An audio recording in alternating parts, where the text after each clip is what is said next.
today, since we don't have any microphones in here, if people can keep in mind, have things recorded, so the interview will have a problem doing that.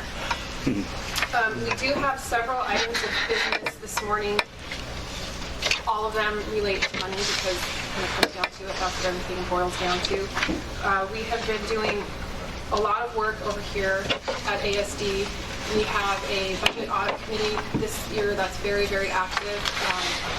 Ms. Guest is on that committee along with Ms. Lenienhoff and Ms. Plunkett. We have been working very closely with Mr. Seitler and his staff, as well as with Dr. Browder, and doing some really great work setting us up with a lot of things that we need to think about for our future. So we'll be talking about the long-range plan, the distribution limit information, which has been misunderstood by many people. If you haven't understood at all, it's been a little complicated, so we'll be discussing that. And we'll be also going over our facility condition index process, which is something fairly new, which gives us the ability to put forth a much better bond package. And also be talking about the bond package the board did approve at our last meeting. And hopefully we'll be able to have time to get into a discussion in a way that's some other things. So that I will let Mr. Seitler start out on our long-range. Well, thank you, Ms. Mackey and Assembly. We have a couple of different things to talk about. The long-range fiscal plan is a work in progress and continues to be a work in progress for us. As you know, we stepped back last year and began to break down our fiscal policies at the school district level into statements in which we build the budget and act in accordance to. Mark Foster here had come in over the spring and through the summer as a consultant to help us build a model that better identified the discrete cost drivers side of the budget based on the enrollment and the way that we choose to spend the money that we receive. Through that relationship, we at the district and Mark, we're all convinced that we couldn't live without each other, and we talked him out of moving away from his consultant business and coming aboard. He's now the executive director of Office of Management and Budget for the school district. He started back in September, and very excited to have him here. Excited for him to give you a quick preview of where we're at with the long-range fiscal plan. We'll be continuing to develop and make use of the model that he's produced over the course of the contract work, and we'll be presenting a long-range fiscal plan itself with the release of our budget in January, similar to the schedule that the municipality just went through earlier. So with that, I'll let Mark take it away and walk through an abridged version of a presentation that we made to the board in late August or early September.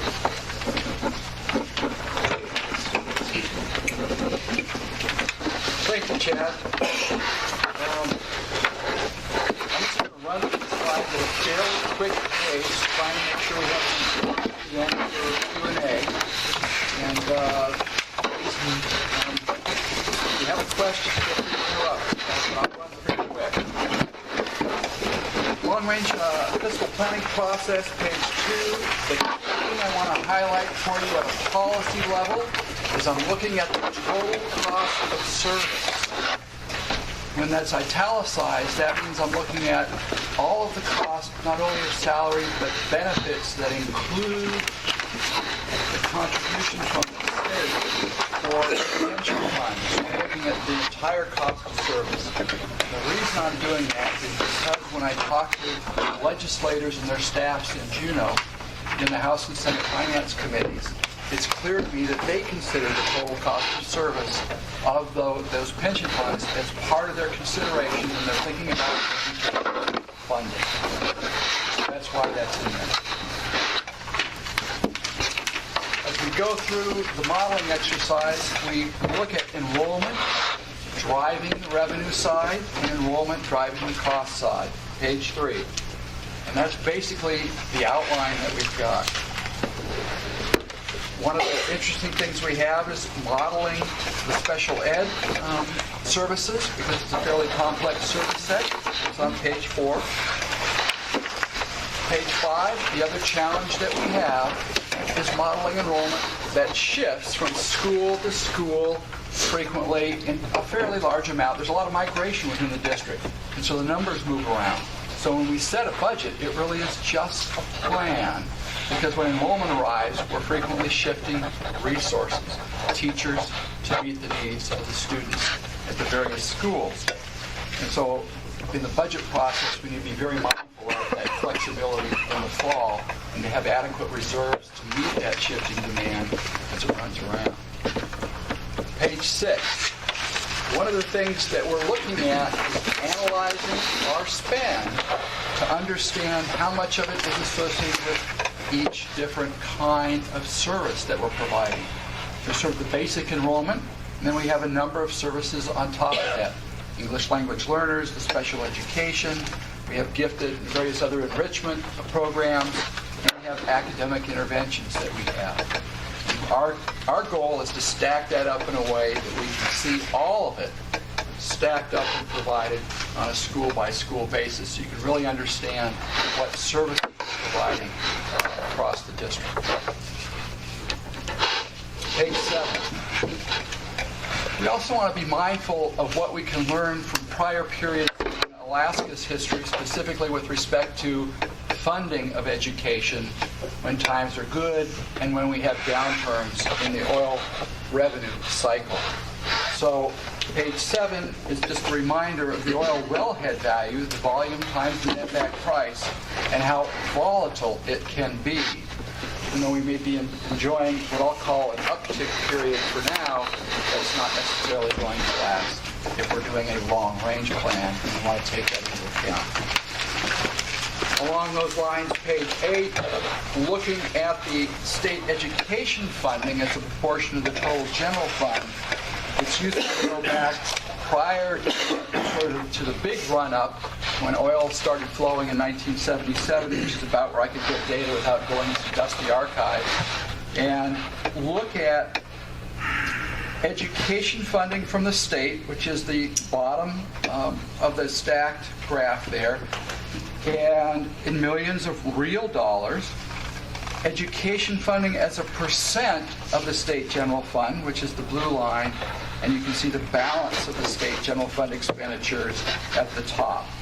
And so what we see is a pattern where when times get flush, we tend to spend on some other things, and as times get lean, education seems to have a little bit of protection from the cuts. So there's some discretionary things that come and go. Education kind of goes through and does fairly well relative to those discretionary items. Page 9.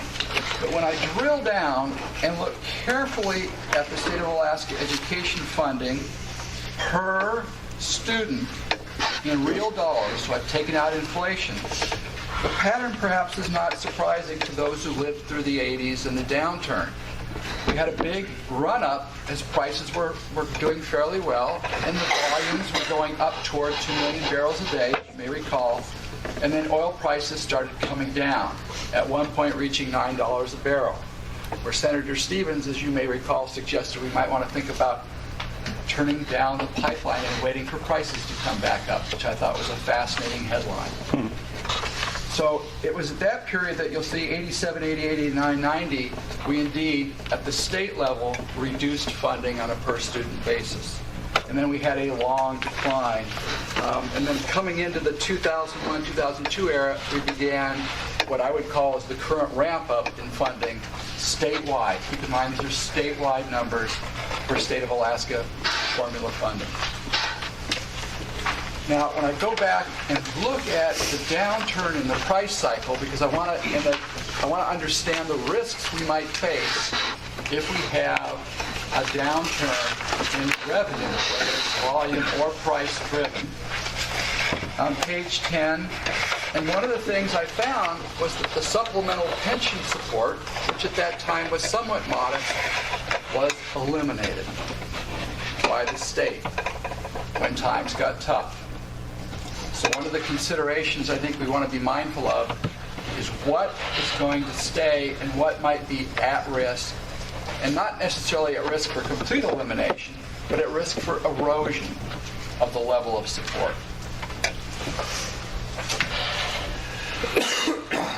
Page 11, looking at the municipality of Anchorage local property tax mill rate and revenues provided to the school district over that price cycle where we had the up and then the downswing. What I found, looking particularly at that period where we had the stress, as you look at MOA assessed valuation, second line there in the data, you'll see that valuations grew quite rapidly from 83 and then started to slow in 86 and 87, and then you see the downturn 88, 89, and the entire history we put together in response to a question from Assemblymember Starr, and that's I think we have that as a back schedule for everyone to look at. So we've got the 40-year history if you want to see all of the cycles up and down through that period. The one I was particularly interested in for risk assessment on our long-range plan was the downturn in prices. I do think we have a risk of a downturn in revenue given where we're at. We have relatively high prices, relatively high taxes. And the combination of those factors on a declining volume base, in my mind, puts us at risk for volatility on the downside. So we want to be mindful of that. So I went back in history and said, what happened before when we had a downturn? So that's what that shows. And what happens? The valuations are going up. The mill rate going up a bit. And then as the valuations turned, the municipality raised the mill rate and attempted to keep the local tax contribution roughly flat. So it acted as a shock absorber for at least the first 3 years relative to the state downturn. Why is this significant? We had a bill passed in the legislature last year that effectively caps the mill rate so that you do not have that shock absorber ability today that you had in the past. That's been effectively pulled off the table. So if we get a downturn in state revenue, our ability to absorb that shock, even for a year or two, is really limited by it's effectively a tax cap in the sense that do you really want to transfer money and go, I'm going to increase local property taxes, but they're only going to be offset by a reduction in state funding. There's no leverage there. So you're just shifting the burden back to the locals. So I consider that to be an effective block on your ability to raise revenue. So that's, I think, a significant difference in our risk compared to what we had in the past. We don't have that shock absorbability. Moving forward, 12 and 13. Revenue outlook on the state side. If we look at the state of Alaska's revenue forecast, the April spring forecast that was released, the outlook from the legislature was getting ready to come home. Oil prices were high. Things were looking pretty good. The revenue, that green bar in the middle, was looking like it was well in excess of the expenditures in the capital budget. We're looking like we're in pretty good shape, even assuming 6% compound annual growth and a relatively flat capital budget. You'll see these schedules roughly parallel the ones that are developed by David Teal and Ledge Finance if you're wanting to track back and sort of have some comparables to the legislative projections. We go forward to July 2012 when I first began the analysis, and if you look carefully at the oil futures market at that point and you adjust the forecast from April to reflect the oil futures market in July, the revenue picture changes dramatically. What's going on? Two things to keep in mind.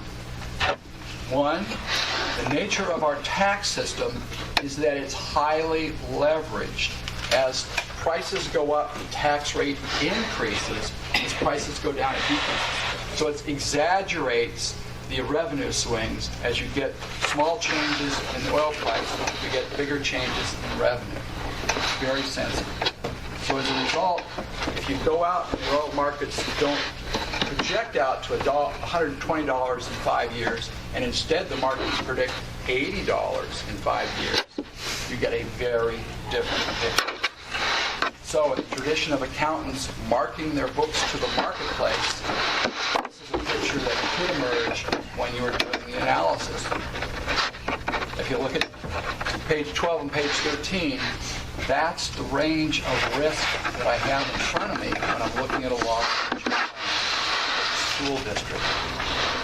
It's very large risk and uncertainty.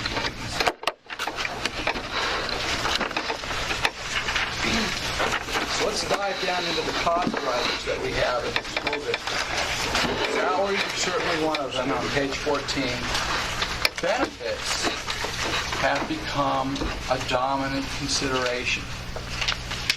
A lot of drivers in the benefits, but the two main drivers to keep in mind are health care, running somewhere around 6, sometimes up to 9%, sometimes a little less, compound annual growth rate, compared to a salary trend of somewhere around 3%. So those benefits keep growing and dominating.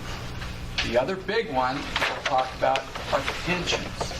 We have a pension system that has very large obligations going forward based on the actuarial studies produced by the state.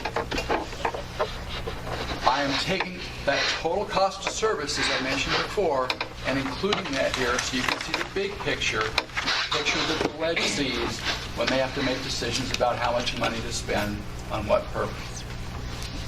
As you can see, benefits there are dramatically going up in terms of the millions of dollars. These are all nominal dollars in this schedule, by the way. So it's a salary and benefit question. And then on page 15, you can see the PERS and TERS benefit rate that gets applied to salaries for the district. And you can see the health care there in blue at the bottom. And those are the two big dominant features. And of course, being teacher sort of centric, you'll see that TERS contribution is very large relative to the PERS. So what is our benefit rate? It's approaching 1.8 total cost of service. So it's an 80% factor that I put on salaries to take into account my total benefit package in a given year. So what was that number again? You said a number of percent. It's basically about an 80% benefit factor. Now, the thing to keep in mind, that's a total cost of service. The state is picking up a big piece of that depending on which particular, whether we're looking at PERS and TERS. But rather than get lost in sort of the allocation, I think it's important to keep in mind what's that total number, because that's what the state's looking at when they're basically writing their checks. Mark. Yes. I just want to make sure I understand. So what you include in this number would be the state's responsibility above the 22%. Yes. It's total cost.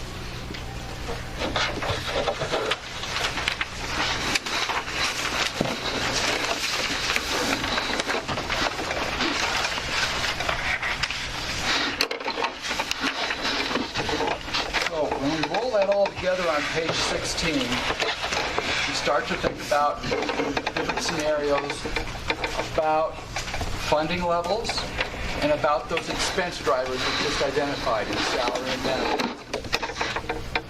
And if we take various state revenue projections on the left, add 100 years in the base $100 per year in the base allocation, take a flat funding scenario,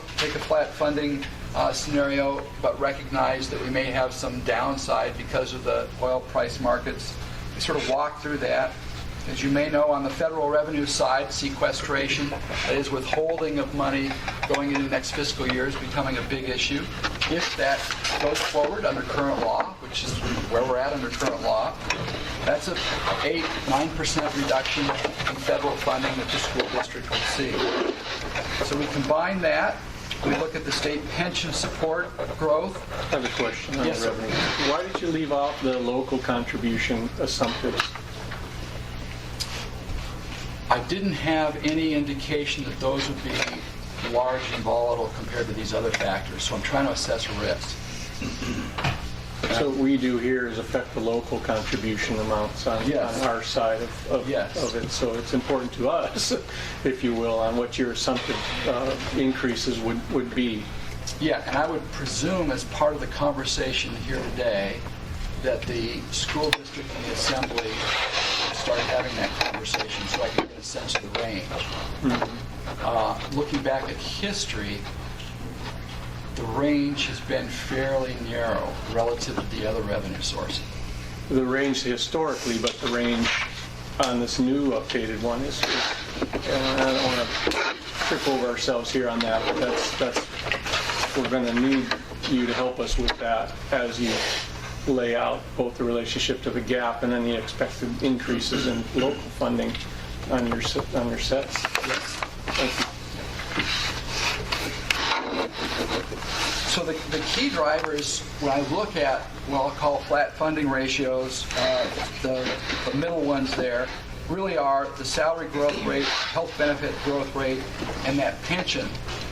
And it's not hard to see that if you don't get any headroom in revenue, and your revenues are flat, and you have that salary growth, healthcare growth, pension growth, we're bumping up against 900 in the number of FTE that works out to be when you go out 5-6 years.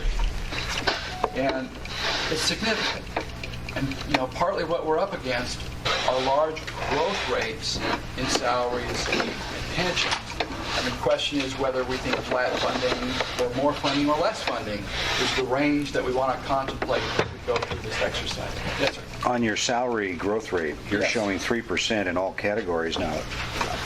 That's not my recollection of the school district's contracts that we've negotiated over the last few years have been much more down into the 1 and 1.5% annual growth rate. So how was that number come up? How'd you come up with that number? What I did was I went back and looked at actual spending in the salary line on a per FTE basis. And when I go back and do a 5-year backcast, I'm about 3.2. I go back and look a little bit further. 3 is the number that it winds up migrating towards. So when I take total salary pool divided by the number of people and then look at that growth rate, it's around 3%. And what that is a combination of that education and longevity combining together to get you about 3% year over year. And that's looking backwards. So the rates that have been negotiated most recently are lower than. Oh, okay. All The right. other- That's what's And the other piece is recognize that there's a inflationary factor, a cost of living adjustment generally in the contracts, as well as step movement and potentially Yeah. educational attainment if there's more schooling inside of the teacher's contract. So I'm trying to take a top line, just look at what all those things combine to be on the trend. So I got a trend line number. And if I may, is it safe then to add the 3 and the 6? Are they 3 and 6 then equals 9% on the average growth? Is that a fair thing to do, or is there danger They in that? apply to different, let's see, on a pool. Especially knowing your statement earlier where you said, the point of multiply now where you've got higher growth. So I'm trying to forecast in my mind what that's going to look like 3 years from now, 4 years from now. So it could very well be greater than 9% total employee cost growth.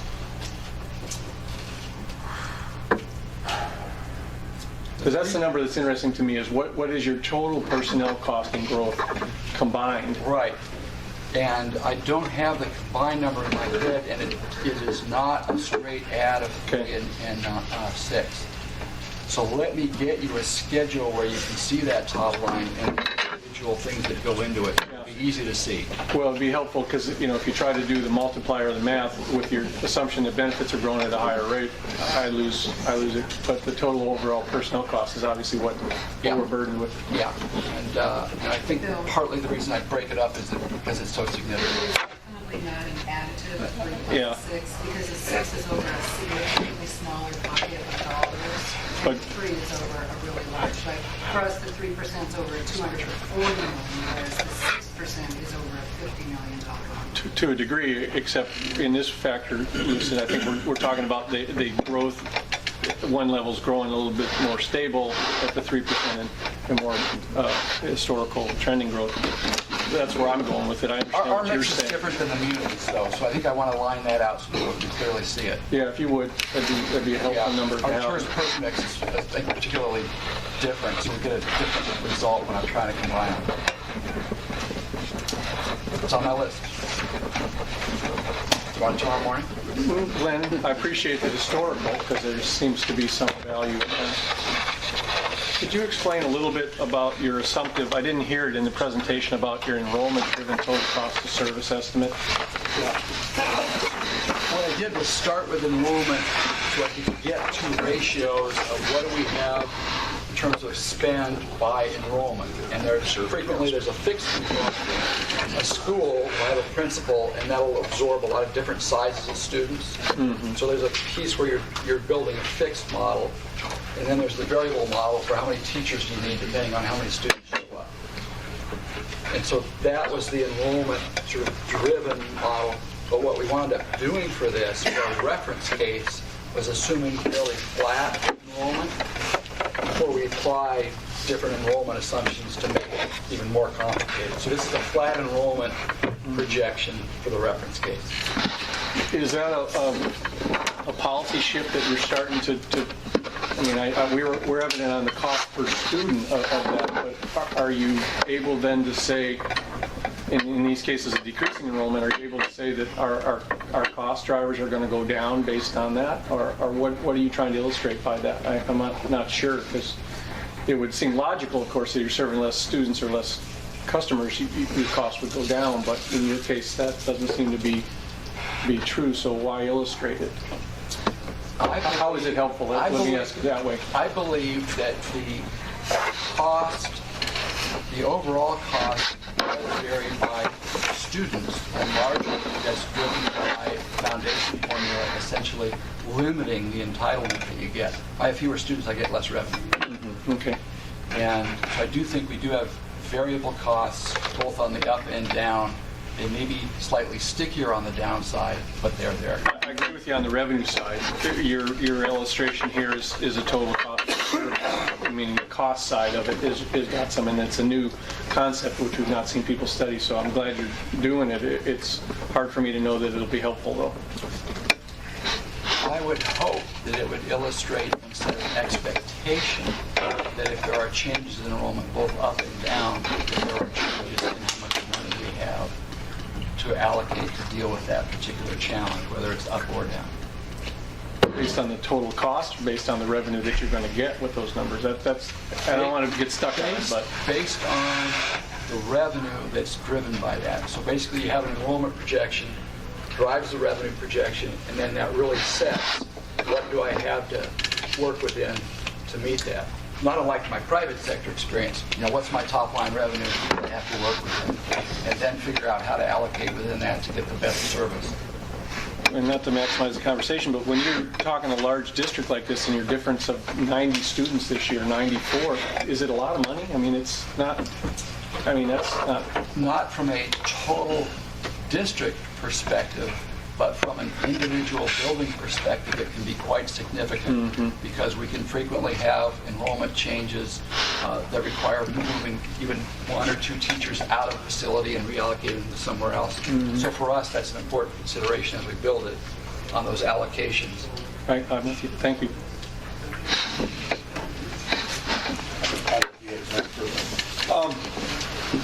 So that I can try to best explain to folks that have the question.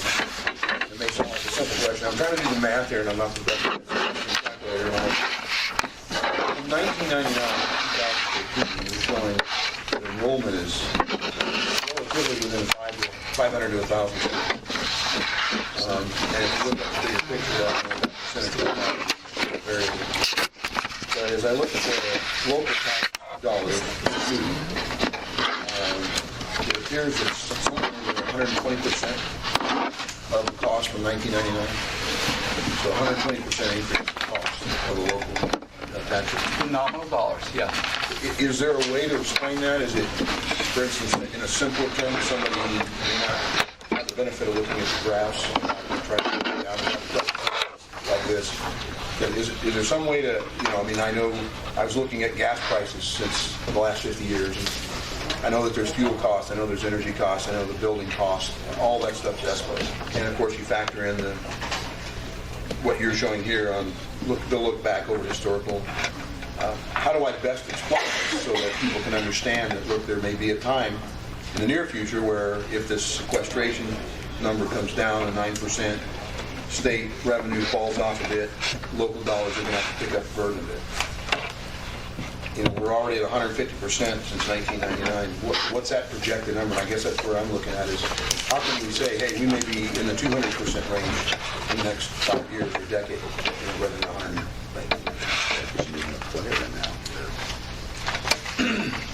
From my perspective, I would probably go back and start at whatever point you like, 1999, and come forward and then analyze how much that's inflation, how much that's benefit growth, and then what other factors are driving it.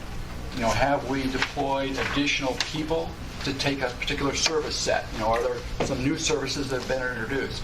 So go through and do that, what I'll call decomposition of that growth into what the factors are. And then ask the follow-up question, now what does that mean going forward? And I think that's the challenge that we face.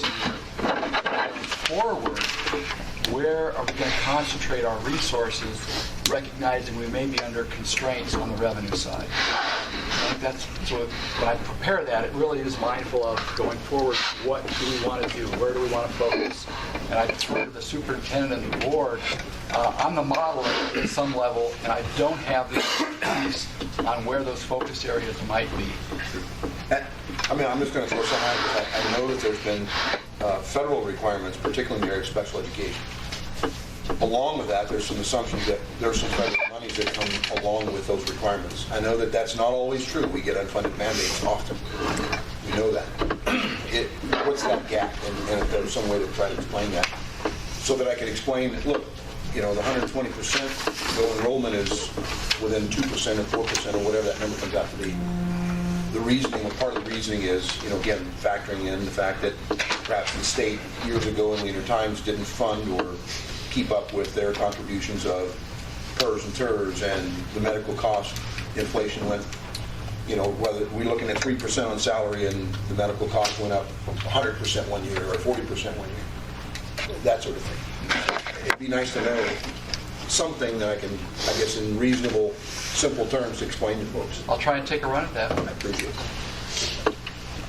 I think we had Chris. Yeah, just what was the approximate employee base? Today you've got your reductions in force here. What's the total employee base for the school district today? The FTE. 6,500. Do you know approximately what it would have been in 19? I was looking at your 40-year history here, and just what it would have been approximately in 1973?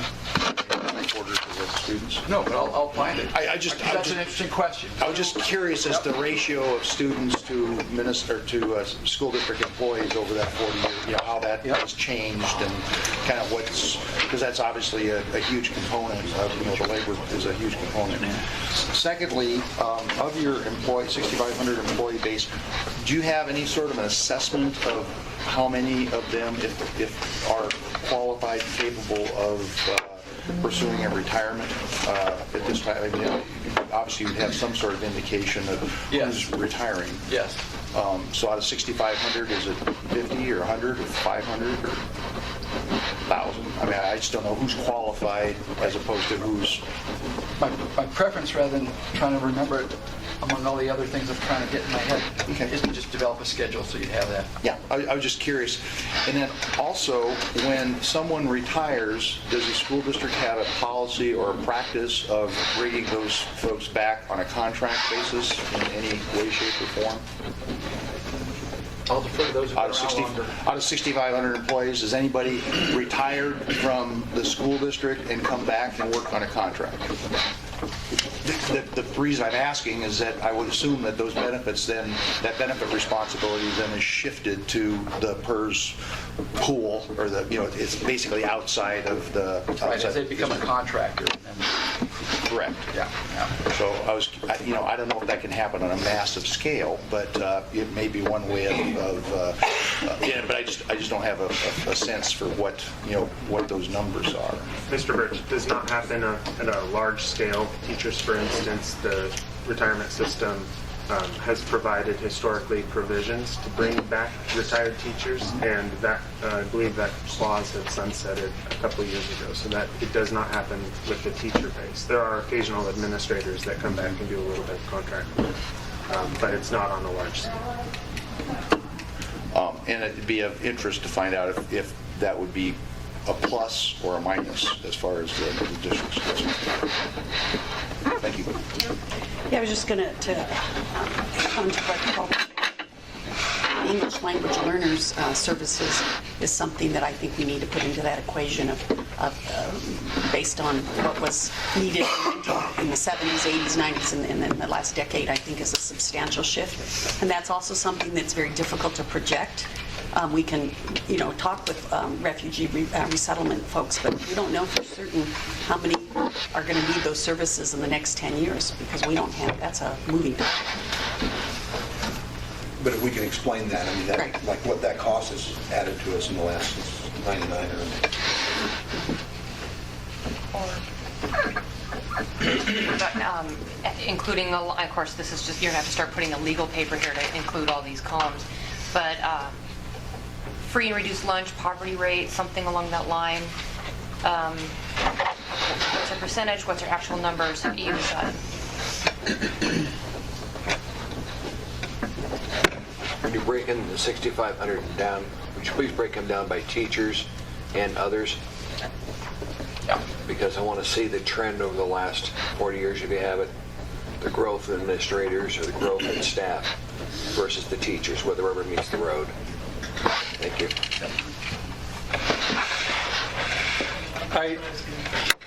I've been known to be friction-driven on this topic of the fiscal plan and the modeling, and I'm really impressed that we have sort of the historical makeup and all that, but it's time to start to move the statement to the policy, of which I've tried to do in various ways. Some of them, and the qualifier for me is, oftentimes not effectively communicated in a polite way, but we need to start to establish clearly on paper what we forecast the budget to be, the gap to be, and our ability to meet that with the resources we have available. In a 6-year may be too aggressive. Let's do 2. I need to know where you feel like your budgets are going to be with the service expansions, with the skill sets that we have, with the historical we have. I go into this every year with no clear answer that I need to go to Juneau or who knows to go to Juneau and say we need another $100 million plus a 3% tax increase equals our budget gap needs. And it seems to be where when we talk about this number here, it's back to that same old. I need to know what the number is next year. We're with the standard service levels, with the expected enrollment, and all I seem to get back is, well, we can't because we don't know what Juneau's going to do. We don't know what our student population is going to be. Then what do I do? What do I tell the taxpayers? And I put back Lucinda's model, the MOA side, whether we like the news or not. It says, here's where we go. This is where if we continue to cut and we continue to expand our personnel costs, this is our best. It's not a guess, but it's an assumption. And it's easily done. And it's bridged this year. It's gapped. It's closed. It says 3.5% tax increase and expectation of service cuts. This is that. Am I oversimplifying it or what? I have two budgets that we work with. We work with yours and ours, and I get fairly clear expectations of tax increases from our side. I need to know your expectations for tax increase because that's what we set for you. Your upper limit spending, like Paul says, how do I defend that in the public if you can't tell me what it's going to be? The drivers, I get that. I know what some of them are. You know them better than we do, but I got to have some of that information. I can't talk educatively about I can't make this decision without it. It's still lacking. We're getting there, but I don't know what this 289 FTEs equate to in total dollars, nor do, more importantly, the policy setting is how are we going to bridge it?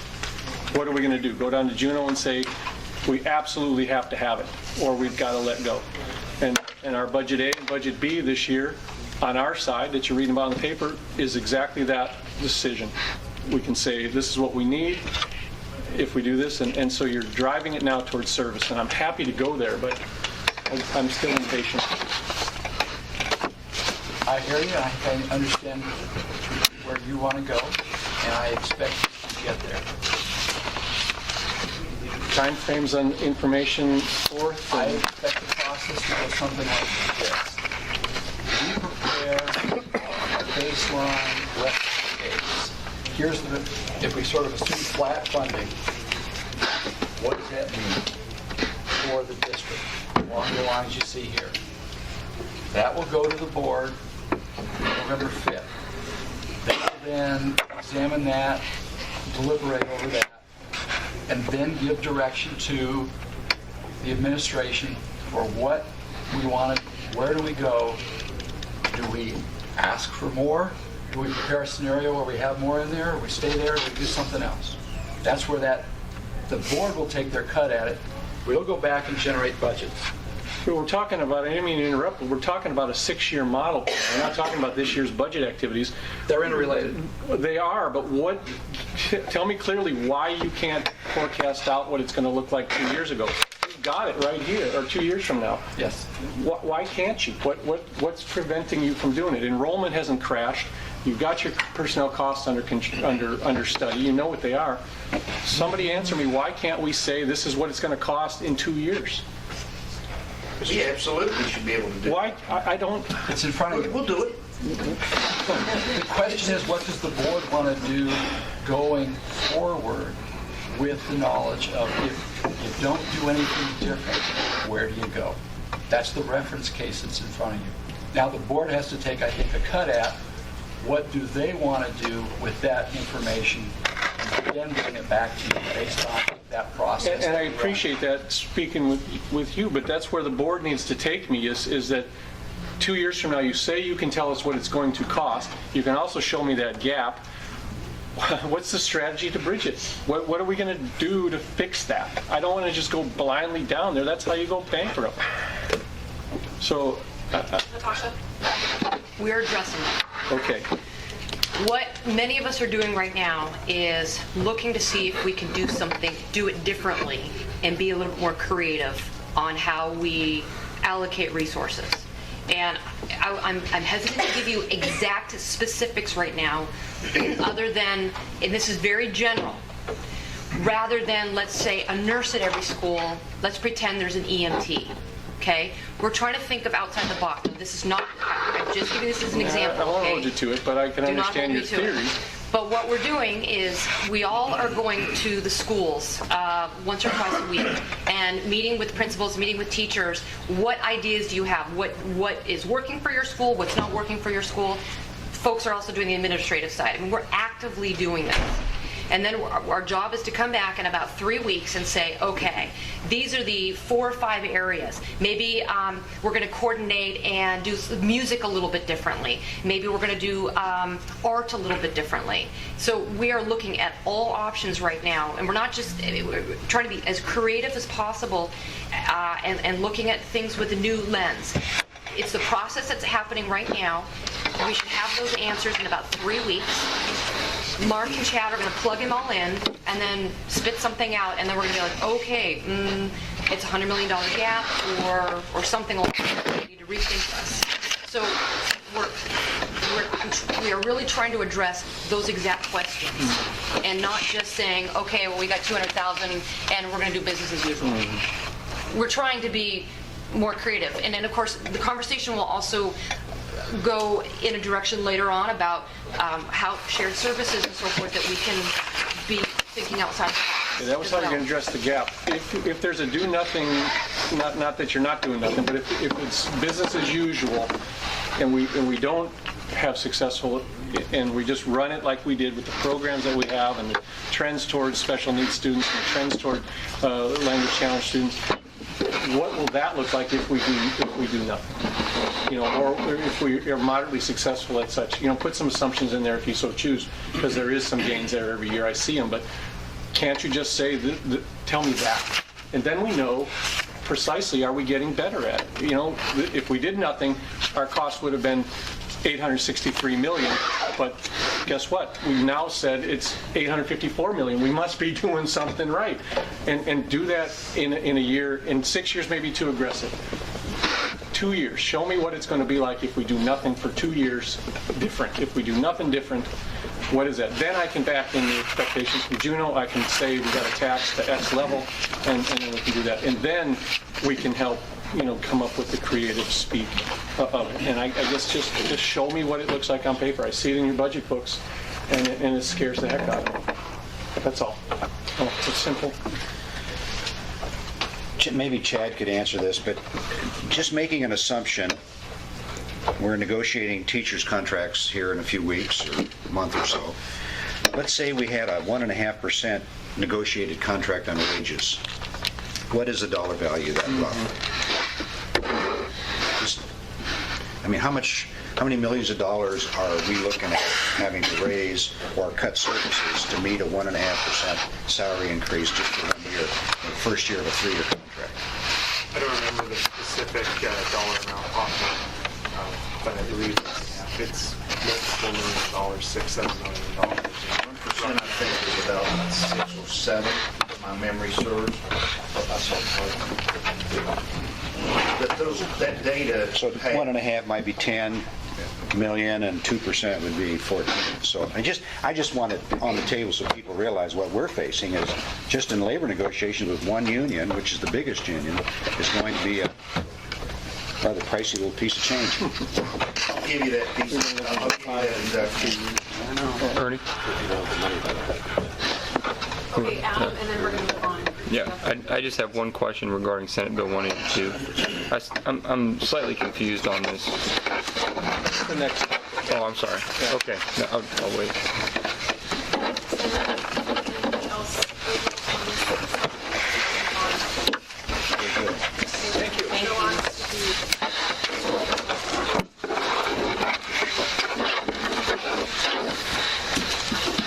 Thank you. So we developed back over the course of the summer and spoke with a couple of school board members and assembly members in August with regard to Senate Bill 82. There's a relatively complex provided in the package.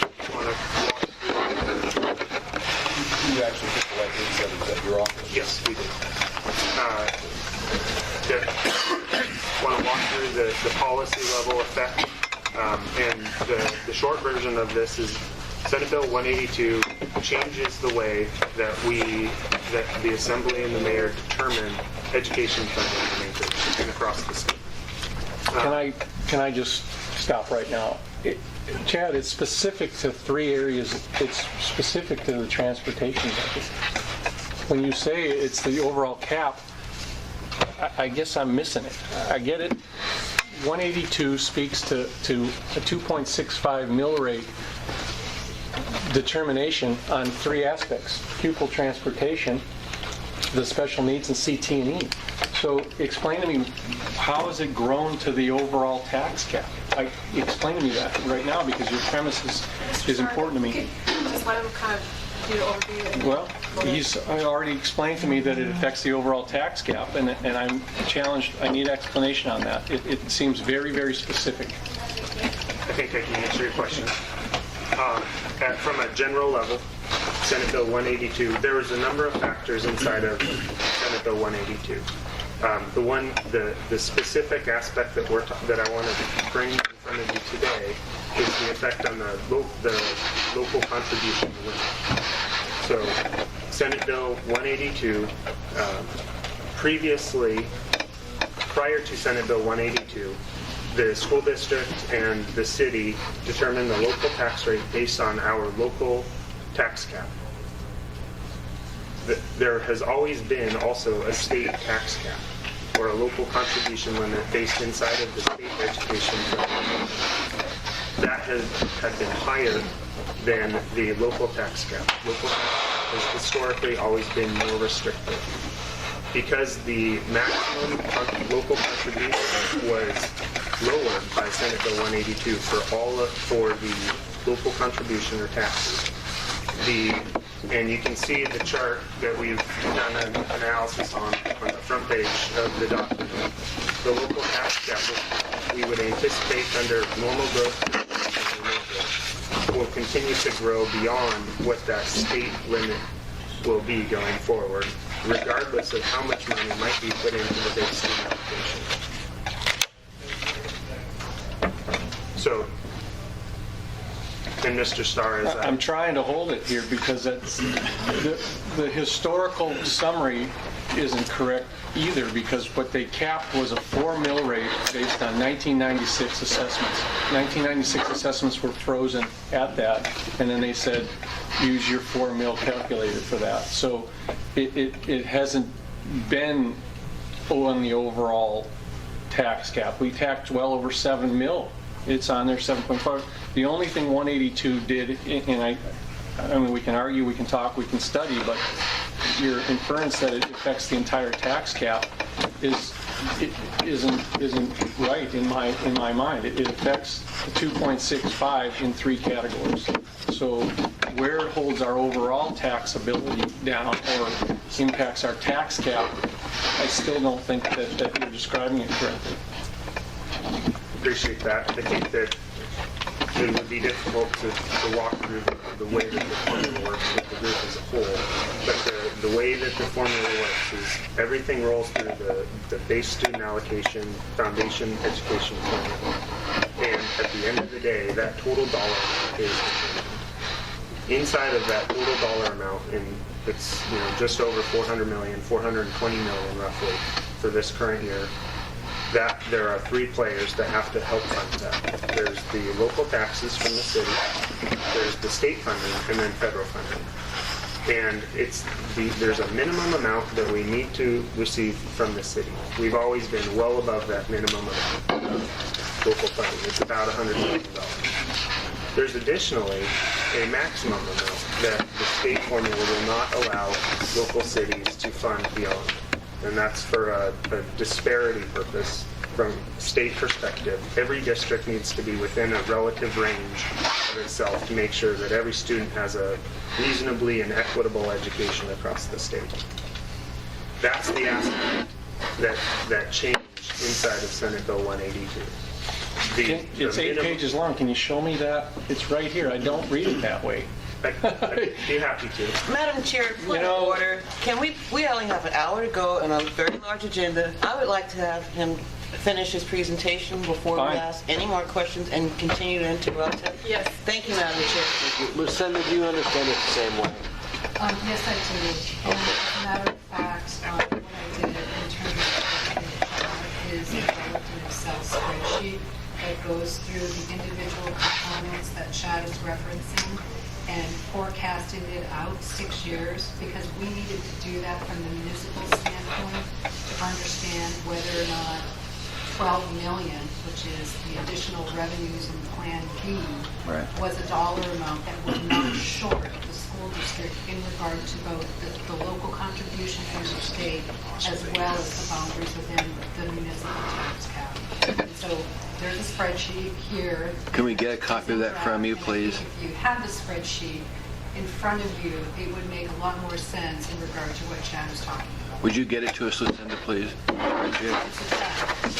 Okay, when you're ready to give, let us have it.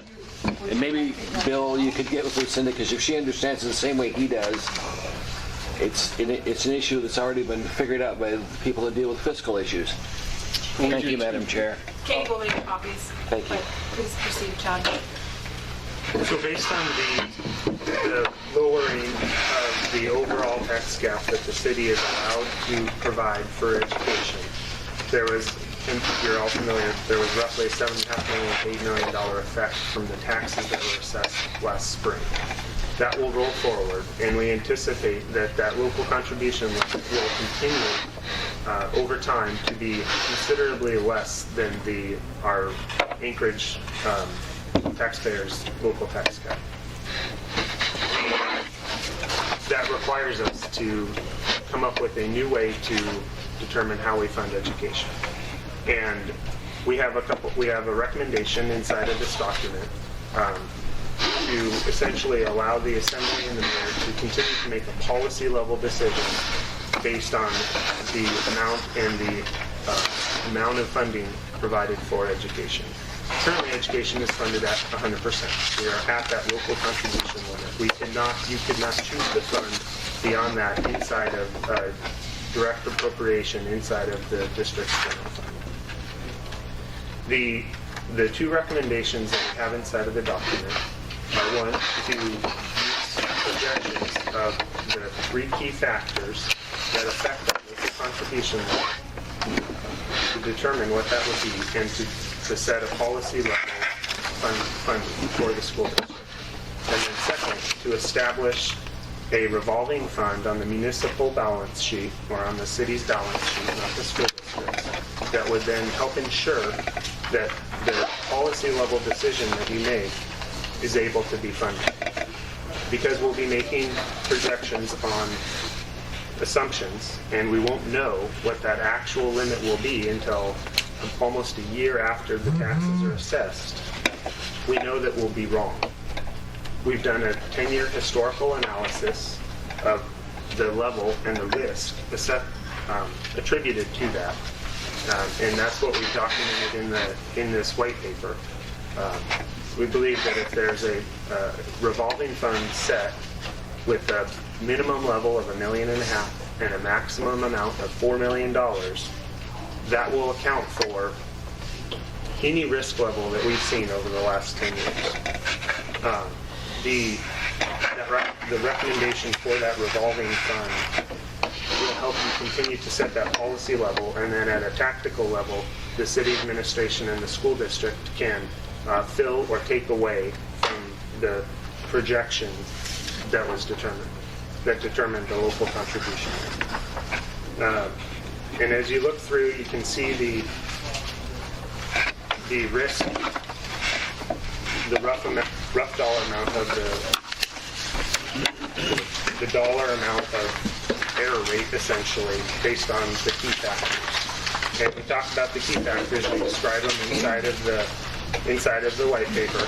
It's total student enrollment, special ed intensive student enrollment. So those are those students inside the district that need the most intensive services, full-time aides, full transportation, etc. And then, of course, any change that the legislature or the governor affect in the inside of the base student. So we do a good job of enrollment projections. I think we were off about 36 students this year. Historically, in the last 10 years, we've been off by about $500. That amounts to about $1 million of risk inside of that projection. On the intensive side, intensive services student enrollment, it amounts to about a $2 million effect over the last 10 years. That's the worst we've been off with those projections. We've been getting quite a bit better in the last couple of years. We've refined our process and we've documented that inside of this. Additionally, the BSA effect, of course, we don't ever pretend to assume what that might be. That's, as you know, only set by the governor and the legislature. But what we did do is take a look at the last about 15-year average, a 10-year average, and then a 5-year rolling average. And of those, the 5-year average is the lowest. It's about a $60 increase each year. And so as we take into account that assumption that a ESA increase of $60 each year, we look at that and we do not expect that with those three factors, we would be off by more than a couple $1 million, which we would be able to then make use of the revolving fund to deposit in or pull out of in order to set the policy, the local contribution limit at a policy level. So if you choose to continue to fund education at 100%, then we would provide a projection based on the known enrollment. When that enrollment actually occurs, we would then be able to true up out of that revolving fund to that actual $100 or 100% figure. If you chose to fund education at 95%, we would be able to do this. But it gives the Assembly and the Mayor the opportunity to fund at a per student level. So as the enrollment increases or decreases, the funding would follow that. Whereas historically, it's just been a gross dollar amount.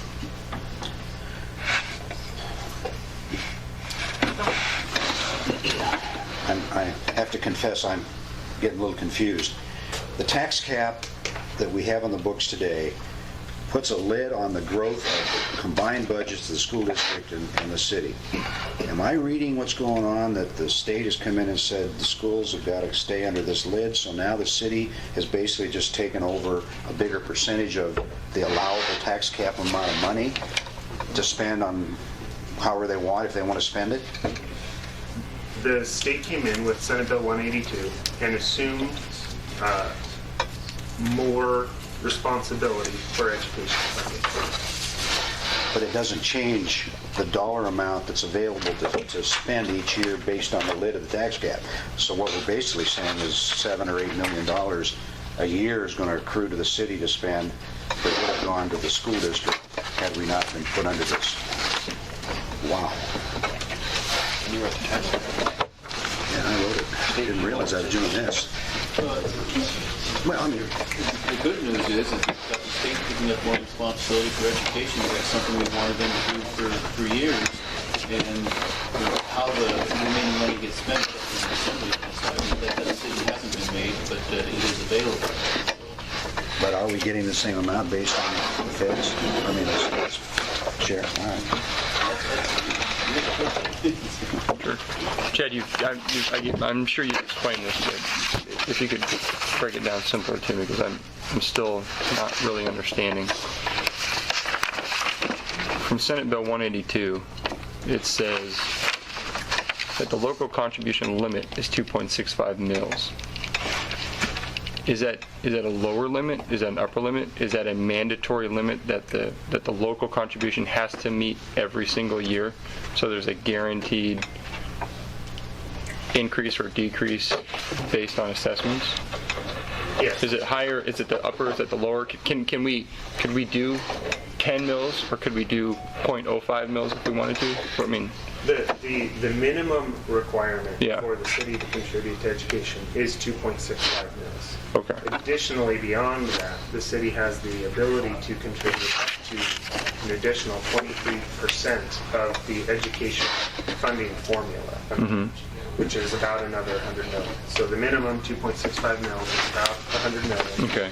Then the 23% is under another $100 million. So we estimate that to be about $192 million for this current year. Okay. Between those two. Another question I have. Sorry. Go ahead. And that's about an $8 million reduction from what it was prior to Senate Bill 182. Okay. The other question I have for you, this is in the presentation here. It says, under the new formula, an increase in the local property tax mill rate in Anchorage above current levels would result in a decrease in state funding. So, am I to read that in that if we do increase the mill rate, then there'll just be a reduction in the amount of money you get from the state? Right, because we're at the total cap. So we say that the way that the formula works, just using round numbers, is $400 million. Because there's three players inside of that. Right. We can't exceed that dollar amount I got between you. those three players, local, federal, and state. And so if the city chose to fund beyond that, the maximum amount, the state would just send us less money. I understand. Okay. All right, it's clear. Thank you. Question for you on assessment evaluation. You've got one here that shows the historical, in our spreadsheet, and in the letter we just got, Steve Van Zandt, that shows us a 35.7. Right. How come the disparity? Mr. Mayor, there's two assessors that we deal with. For the local tax cap, you have an assessor on your staff, and the local tax cap uses the local municipal assessor's figure. The state foundation formula uses the state assessor, and I believe the difference is personal property.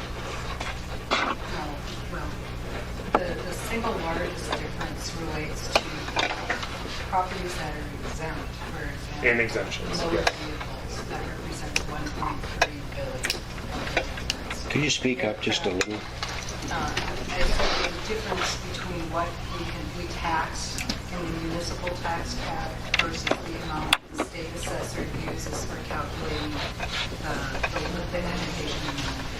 And it's $4 billion. The difference relates to motor vehicles, 1.3 billion. The $20,000 exemption that we provide on our homes.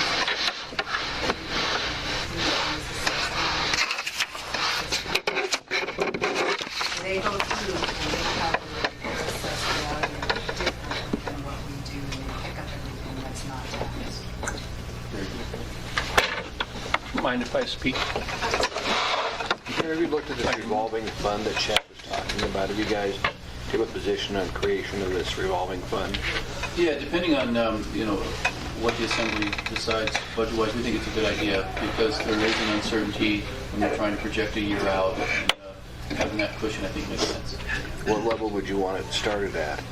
Well, I think I'll let my financial team between Lucinda and Chad probably recommend a number. I think 1.5 was recommended in the white paper as probably. You could let us know, we'd appreciate it, because it makes sense to have this safety belt there for fluctuations. It's not that much money overall. Thank you, Mayor.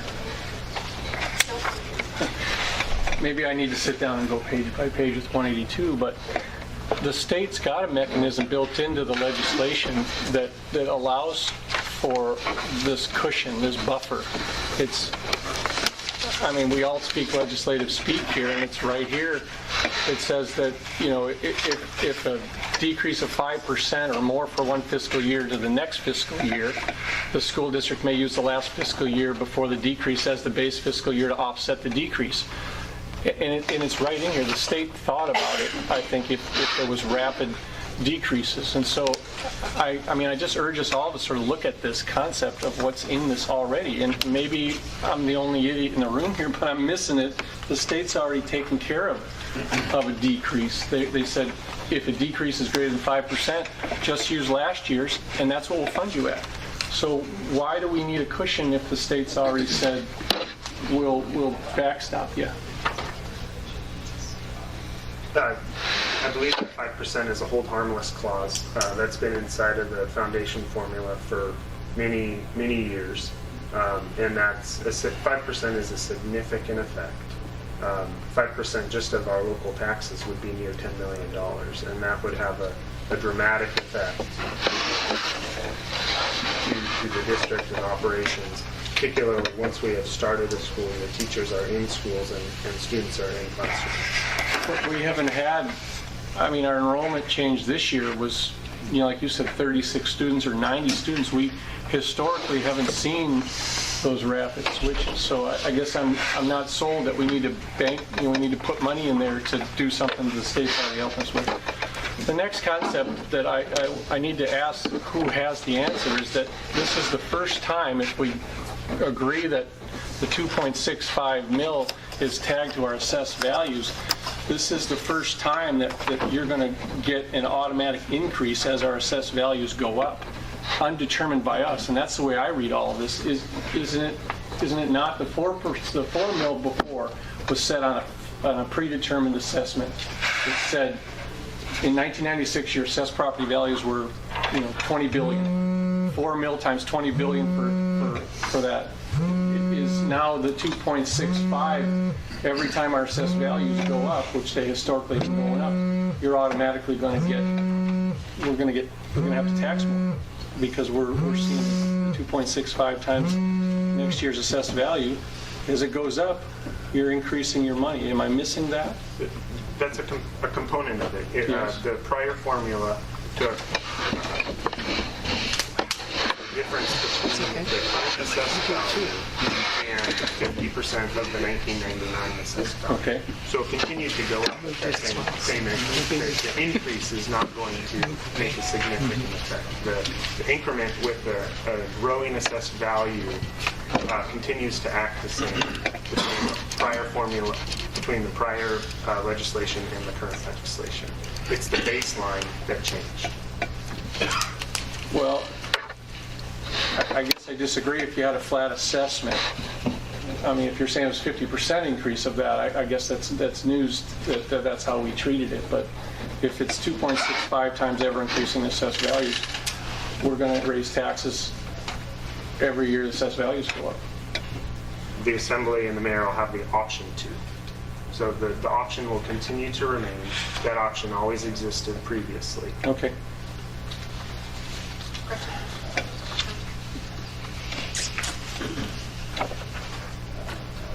Finished?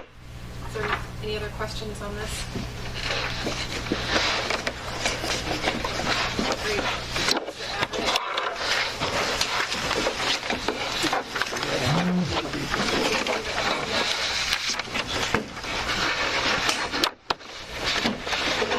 Thank you, Madam President. My name is Mike Abbott. I'm the Assistant Superintendent for Support Services here at the school district.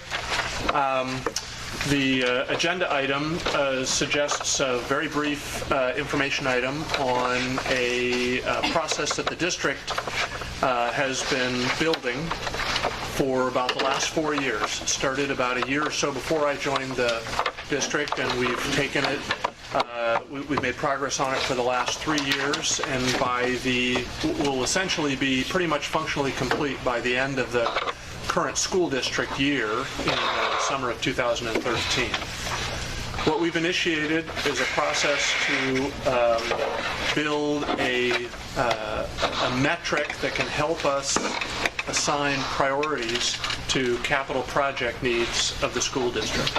And we've done that by looking at 3 basic components that should help us determine capital project needs.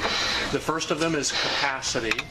And up until about 5 years ago, the period roughly from 1990 through 2005, most of the school district's capital project work, most of it, not all, was associated with building additional capacity.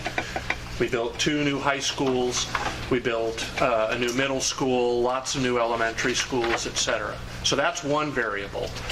And then there's 2 other variables that we have tried, that we've always tried to calculate and to include in our prioritization, but for which we didn't really have a good metrical system to help us do. And those were, first, the condition of the existing facilities. In other words, what is the condition of those from a facility condition point of view? How much longer does the roof have before it needs to be repaired or replaced? What's the condition of the boiler? What's the state of the so-called building envelope and the other key elements? Most buildings have somewhere in excess of 40 discrete systems inside them that we are able to measure the expected remaining useful life of, and then anticipate costs associated with addressing the end of those useful lives. So that's the second variable that we're trying to include in our process going forward. And then the third is educational adequacy. It doesn't do us much good to have buildings that are big enough to hold all our kids and are in great shape from their sort of pure facility point of view, but aren't set up in the appropriate fashion to provide the educational experience that we provide in the 21st century. So again, we have gone to all of our buildings and have assessed their alignment with what we call our educational specifications, which is a periodically developed and board-approved set of standards for educational facilities in Anchorage. And those take into account things like classroom size, the types of spaces that schools need to have in them, the types of technology and other instructional support systems that need to be in schools for them to be successful as educational facilities. And we're able to essentially rate every building in the district against those ed specs. The periodically approved, they're approved on roughly about a 10-year cycle. They're revisited and approved. The board, only in the last 60 days or so, blessed the most recent version of our ed spec for high, middle, and elementary buildings. So we're able to measure our facilities against those specifications and get a sense of where they stand against those specs. So that gives us 3 sets of variables. And using those 3 tools, we're able to prioritize the capital project requirements for the district.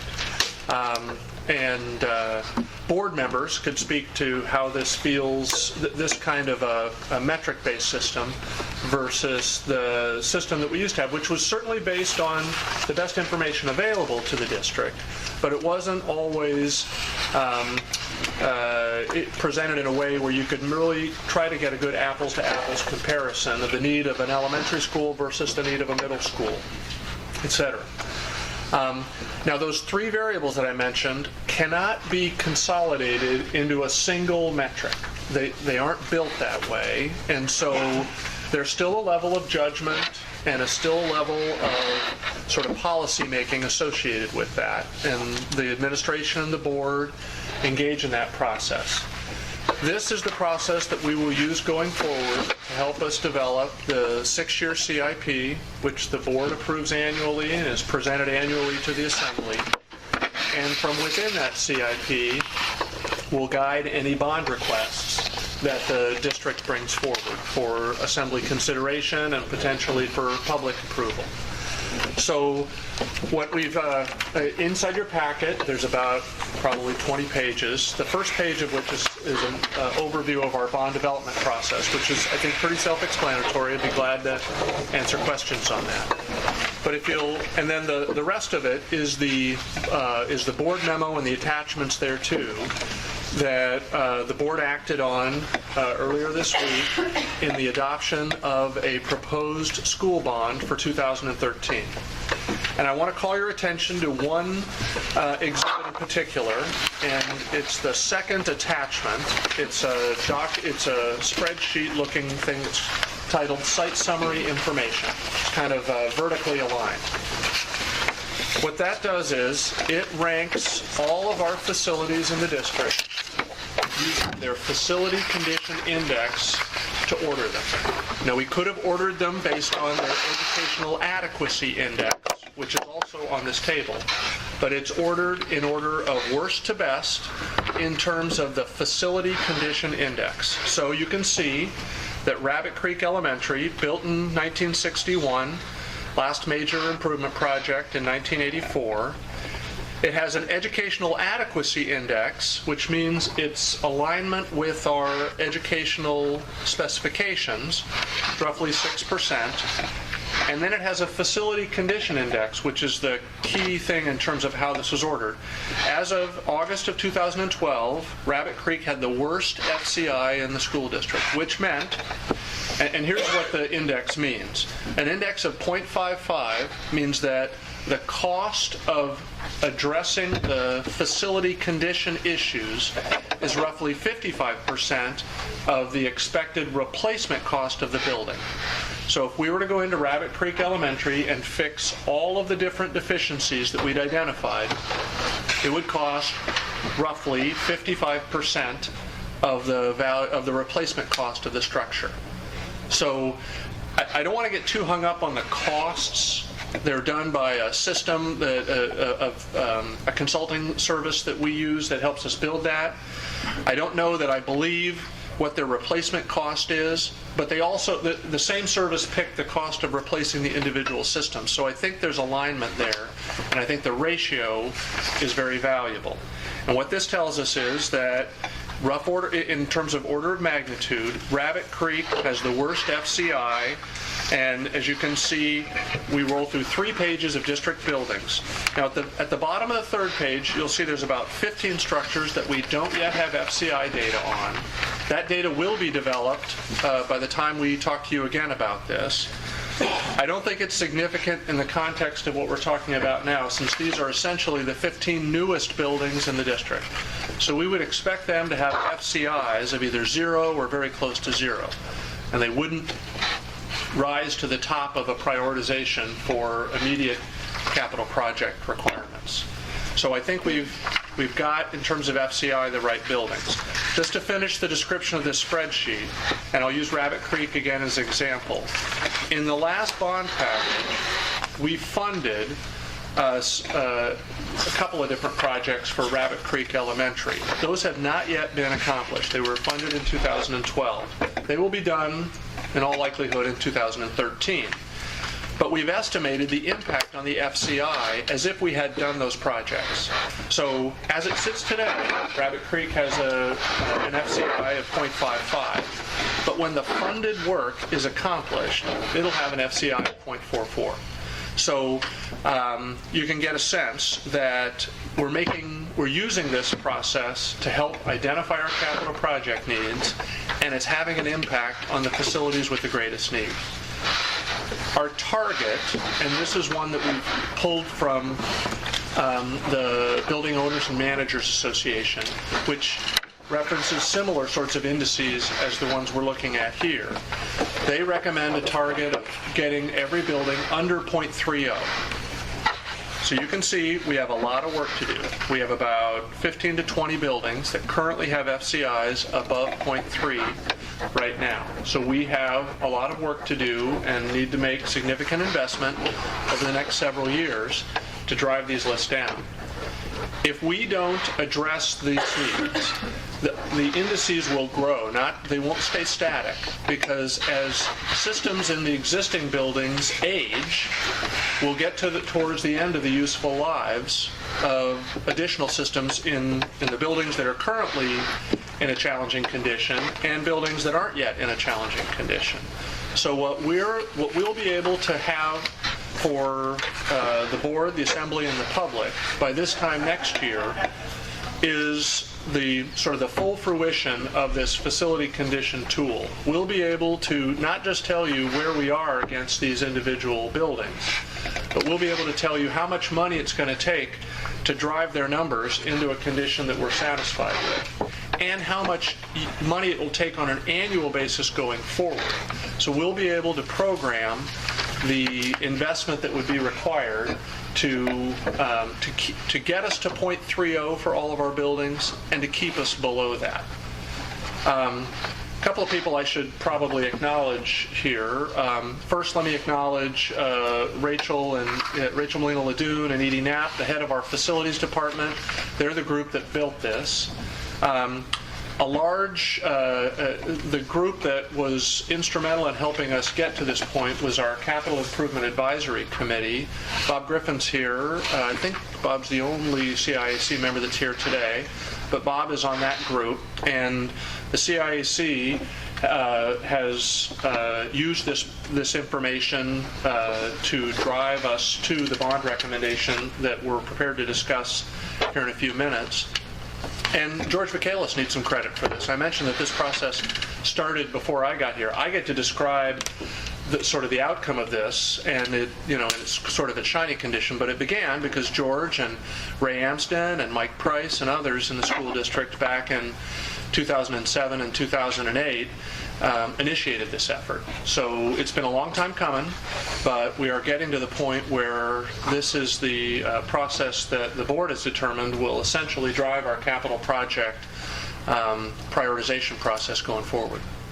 So with that, I can answer any questions on this process, and then the will of the chair, Madam President, I can talk a little bit about the proposed 2013 school bond. Great. I did. Thank you very much, Mike. That was extremely educational. I'm a little bit confused about how you come up with the educational adequacy index. What is an ideal percentage for that? 0. 0, okay. 0 would mean essentially 100% compliance with the educational specifications that we utilize, which were recently adopted by the school board. So 0 is good, a big number is bad. And just, even though it's hard to see the EAs and to find the big ones versus the little ones because it's ordered by FCI. But if you look about halfway, or a little bit about the 7th or 8th building on the second page is Girdwood KA. It has an educational adequacy index of 66. That's 3 times worse than any other building in the district. Girdwood, for a lot of different reasons which we can go into, fails to meet our EA expectations. Its classrooms are too small. It doesn't have enough classrooms. It doesn't have enough of the other educational facilities that it should have. And it is an interesting segue, and that's why Girdwood is the largest single investment proposed in the 2013 school bond. It rose to the top of the list. And again, its facility condition number is not that bad. It has a FCI of 0.22, which in and of itself would not elevate it to the point where a major capital project was required. But its EA, educational adequacy, is very high. And that's this sort of balancing that the administration and the board have gone through. So you'll see some projects on our bond that address EA concerns, like Girdwood and Aurora Elementary out on base, and others that address FCI-related concerns. I should note also that Girdwood is really the only building in the district where we're planning to address a significant capacity issue as well. Girdwood has an anticipated capacity over the next 5 to 10 years that far exceeds the building's current capacity. You mean population? Well, student population, expected student population. Thank you very much. So the ones that are, the schools that are closest to 0 fit the educational adequacy? They're close.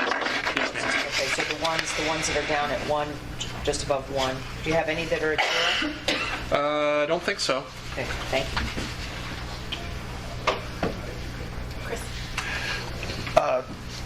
My attention was focused recently with the high wind damage and the power interruptions.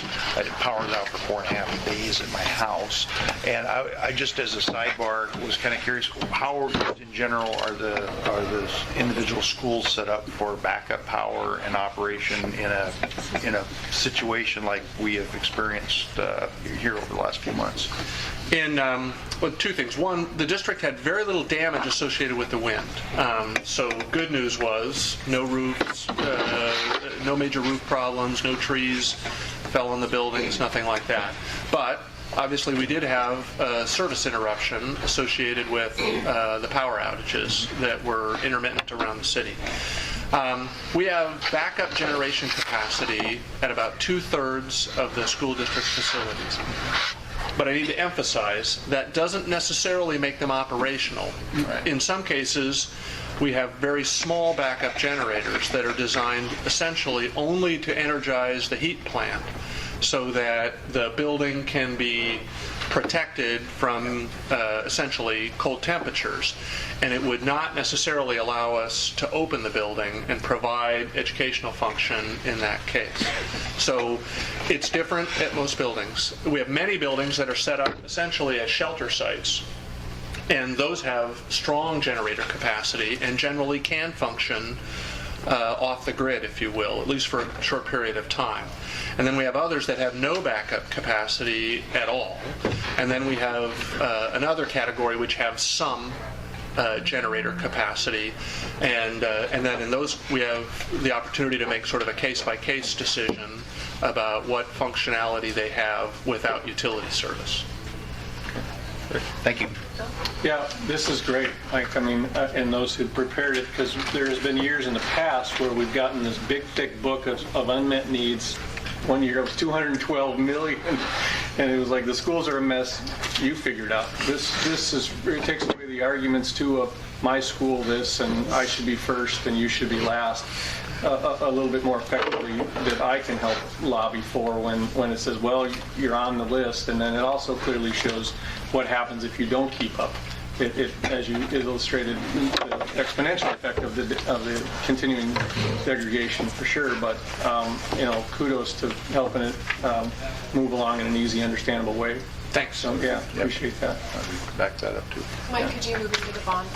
I will. So if you go to the last attachment on this, and there's two spreadsheets that look a lot alike. One is called the 2013 CIAC school bond recommendation. That's what Bob and the other 13 or 14 members generated. And that's what was given to the administration. The administration made some changes, and that led to a similar looking but different list, which is the 2013 ASD school bond recommendation. And this is the bond package that was adopted by the school board a couple of nights ago. And it is the package that will be introduced before the assembly, I believe at your mid-October, is it 23rd? So I can't remember the dates. And then hopefully would be set for public hearing in mid-November. That's our request. So you can see here that it's a mix of types of projects. There are some projects that we anticipate in order to deal with FCI and EA concerns, it requires a major project at a building renewal, or in some cases perhaps even a replacement. In other situations, there are buildings where we can address the key system needs without doing a major project. Eagle River Elementary is an excellent example of this. Has a pretty high FCI, well above our target range. But it's one where we can address that by making 4 or 5 key investments in system replacements. And the building doesn't have a big EA problem. It's the right size. It's got the right kinds of spaces inside of it. It just needs a new roof, a new boiler system, windows, etc. So instead of a $20 or $25 million building renewal project, we can do $8 or $9 million worth of work there and extend its useful life by 15 years. Now, a building renewal would extend its useful life by 25 or 30 years, but we don't necessarily have the money to do all of that at this time. So in different scale projects for different types of facilities. The one major project on here that we are recommending immediate funding for is the Girdwood K-8 school project. And we talked a little bit about that with the assembly in the past. This one is far enough in the design process now to where we recommend funding that in the 2013 bond. There are several other projects that are in the design or planning stages. You can see those listed here. Mount Ilion to Whaley, Central Rabbit Creek, Inlet View, and Greening, and West Romig as well. And then there's 2 large projects, one at Aurora Elementary. That's a gym addition, gymnasium addition.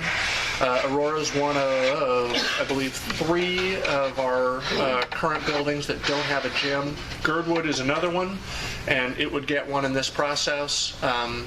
Inlet View is the other one, and it's in a planning process on this document as well, which might lead to the development of that kind of space there. You'll also see that Bartlett, the cafeteria kitchen renovation project, those of you that know Bartlett know that it has one of the screwier cafeteria systems in the district right now. It needs to be renovated for a variety of reasons, operating requirements as well as school operations as well as cafeteria operations. And this project would advance that. That makes up, that list of projects makes up roughly 44 million, or 80% of the proposed bond. The rest of it is what we generally call building life extension projects. These are those individual system projects that we've identified: fire alarms, roofs, boiler replacements, etc. You can see those listed out here. That essentially adds another $10 or $11 million for a total of $54.8. At this point, it's important for me to mention that our expected payoff in the current year is $55 million.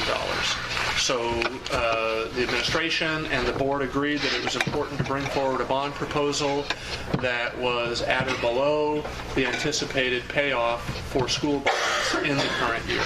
And this proposal meets that test. So with that, I could answer any questions. Mike, do we still have the state funding coming in on these projects? Yes, each of these projects, and you can see the anticipated match rate next to each project, so it'll either be 60 or 70%, depending on the type of project. Thank you. Thank you, Madam Chair. I really appreciate the Department B that shows a breakdown of exactly what it's going to cost the taxpayers. And I know the school district does a good job, and so does the municipality, of advising the taxpayers that we're not going to be paying the entire cost. But I'd like to see that beefed up a little bit this time around. Thank you. We're always open to ideas on how we can help deliver what turns out to be a pretty complicated and wonky message in an effective way.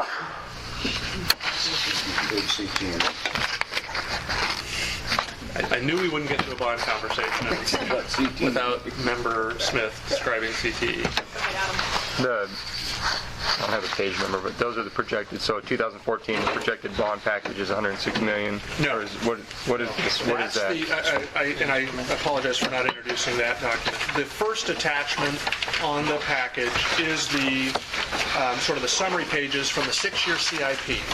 So this is the 6-year CIP that was adopted by the board last winter, presented to the assembly last spring, and it is the 6-year CIP. So year one was the projects that were on last year's school bond. So year one totaled 59, I believe, $59 million.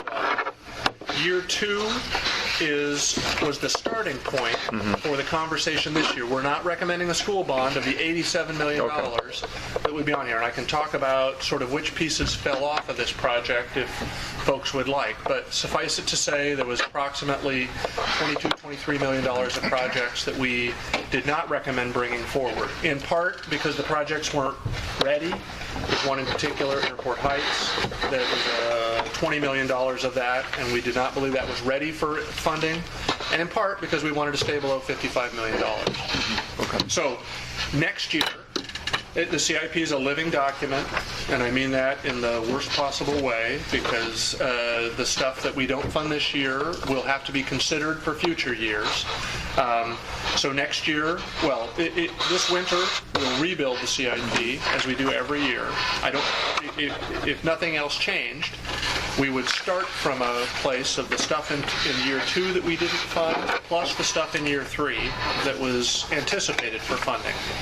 And we'd have to make some hard decisions about whether that would add up to about $125 million, about how much of that we were going to recommend for funding in a bond. Okay. And Chad, sorry, go ahead. Chad, one of the reasons I asked that is, in the document Lucinda gives, I understand it's a draft, but it basically estimates that the debt service from at least local contribution is going to continue to go down. Is there sort of some policy statement that moving in the future, and the question more to the board, is that they're going to try to add less than what they're paying off? This is probably, I believe there's a few, and I don't have my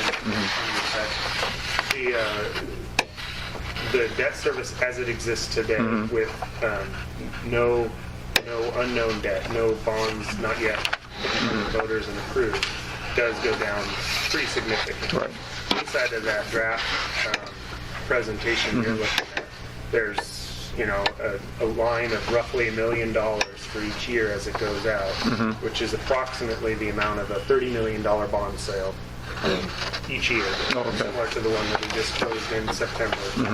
The total cost on an annual basis is about $1 million. Okay. So that does include the future debt also. Okay, all right, thank you. Okay, so as always, if there's any other questions that pop up on this bond, don't hesitate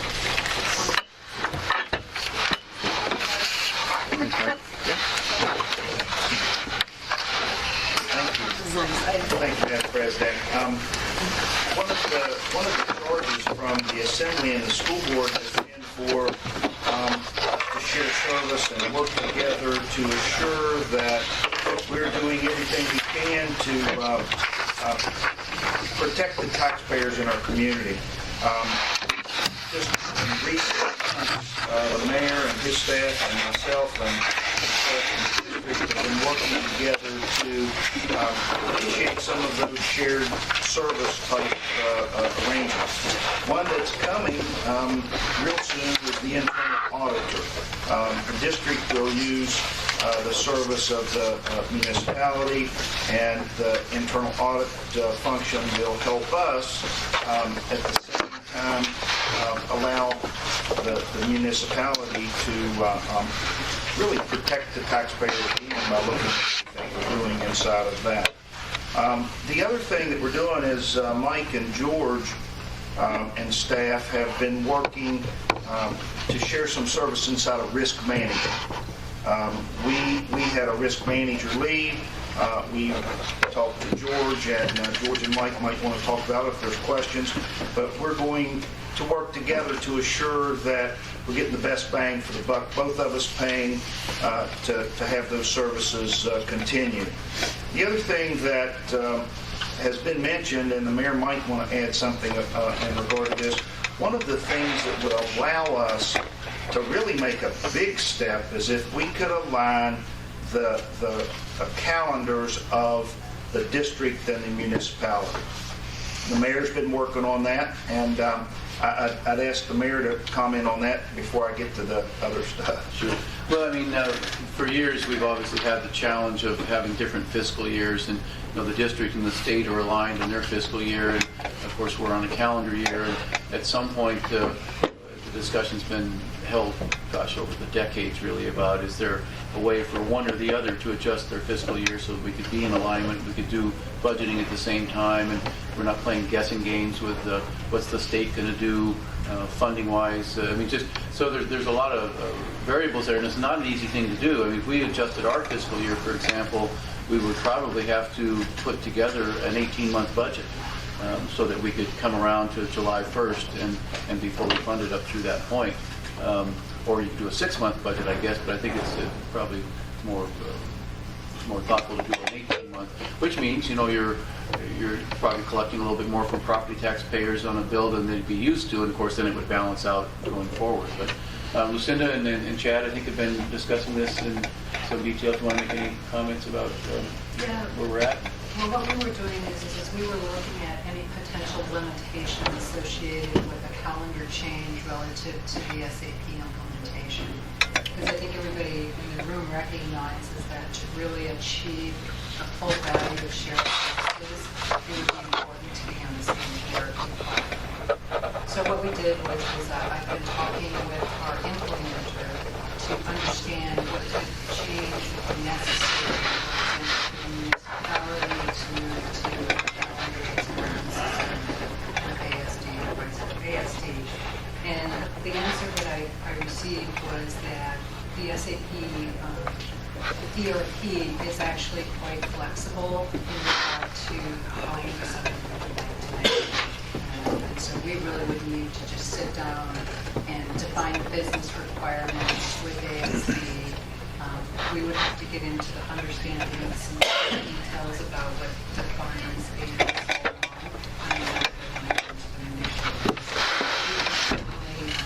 accommodate that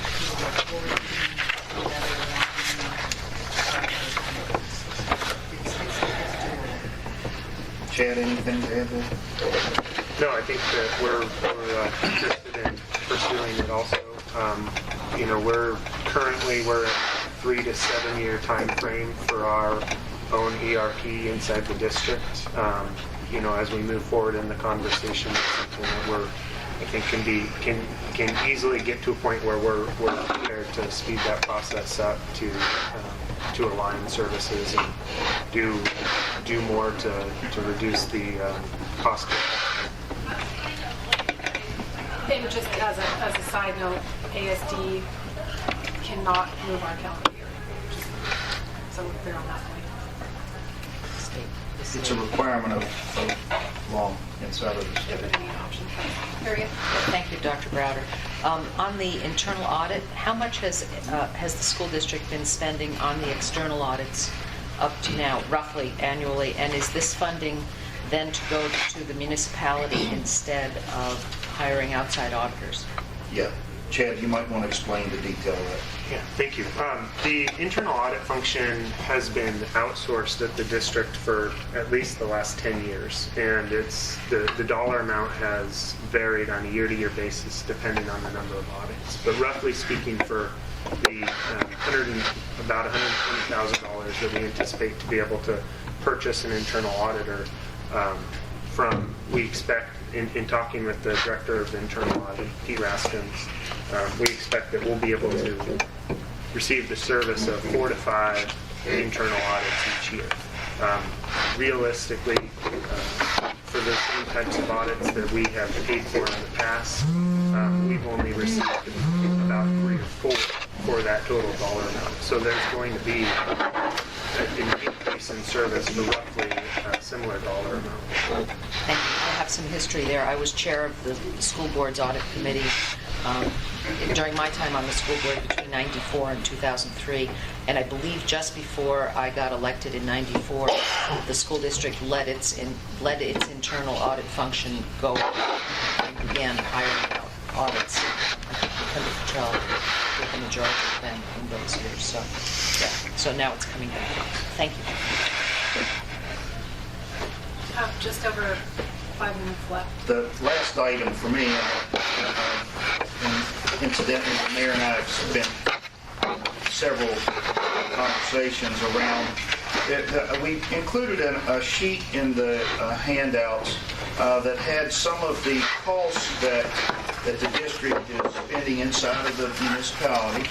Probably the one that everybody in the room will get the smile on their face about is the school resource officer program. The district pays the full cost of that for SROs. I know the municipality picks up some other training and legal costs and such as that. But that's what that the mayor and I have talked about. I'll let him speak for himself in regard to maybe sharing some of that cost.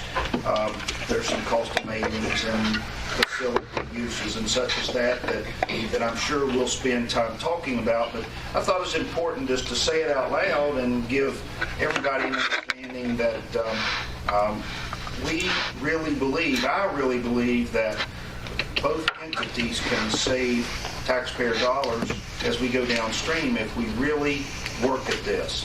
And I believe the mayor's committed to it. He said out loud to me he is. I know I am.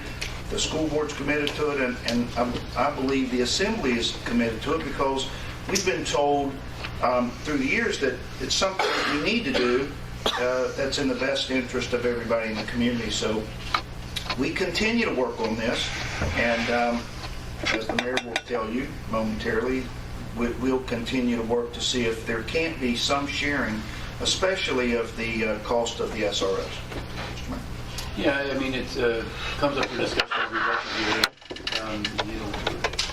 We have promoted in the past the cost being shifted to the school district. So, but it's always worth revisiting these things as we go into really a very good cooperative relationship on trying to work together in many, many areas, including the shared services that were discussed. And we've got a lot more on the plate that wasn't discussed. The ones we highlighted were the things where we're making really good progress so far.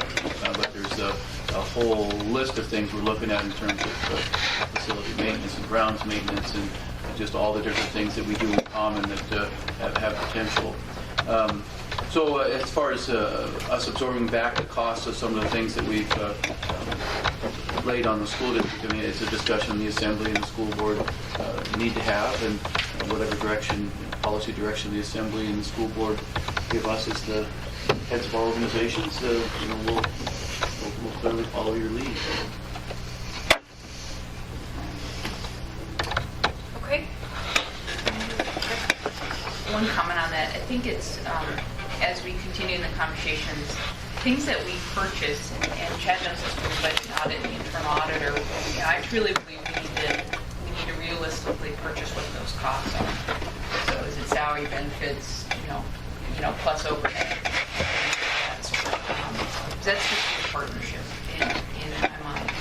The places, the SROs, I think, bother a lot of folks because the question is who's in charge of public safety? Is that a district responsibility or unique responsibility? And that will, I know, have conversations going forward. The one that I think we're at legal risk for is the taxes and the mailings. And I say that because we're a dependent school district, we don't have that authority. If we were purchasing that, if we were an independent district, we could set our own mill rate. We're saying we send a tax mailing out, and so we'd like to just tag on and we'll pay you. I could understand it. Or we're a dependent school district, so you all set the tax rate. You have the legal authority for the taxes, and we don't.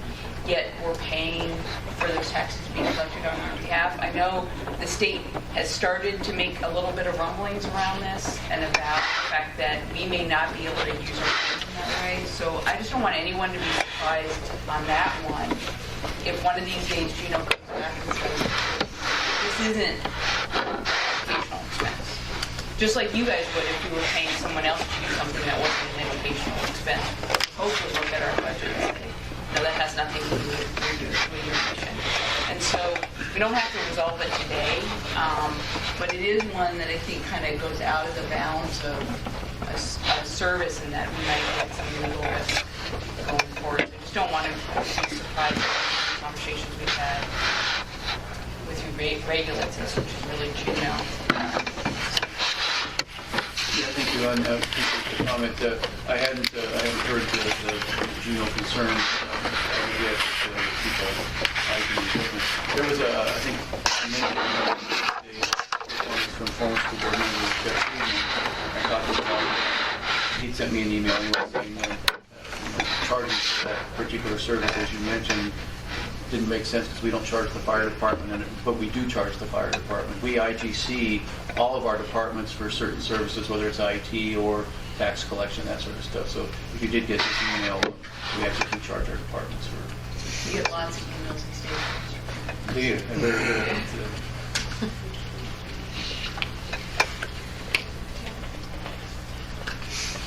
Are there any comments before we adjourn? I brought this up a few times before. I recognize my age and my hearing abilities, but I'd love if we just shove these tables into the middle and we all sit a little closer, because I'm having a hard time hearing some people when they talk. Or pop some mics up to where we can pass them like before, because there's been several conversations I've not quite gotten the gist of, and I don't want hearing aids, so. I know many of you have events to get to at noon today, so I just want to thank everybody for making it a priority to attend this meeting today. As Mayor Sullivan mentioned, cooperative working relationship between these two bodies is very important. And quarterly meetings are very important. So thank you for being here, December 14th.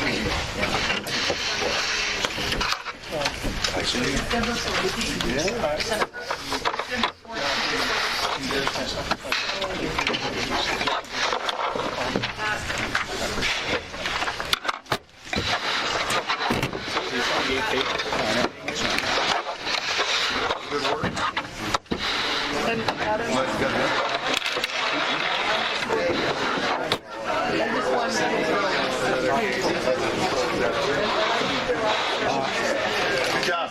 Thanks, Rob. Very nice. Thank you. December, we did a lot of those. Amen. Me too. My son is He's been out at some road. Yeah, they have a new principal. Yeah. Chad's decent fundraiser. Well, you know, we need to strategize. None of that's about not too bad. it's going to be the headliner. That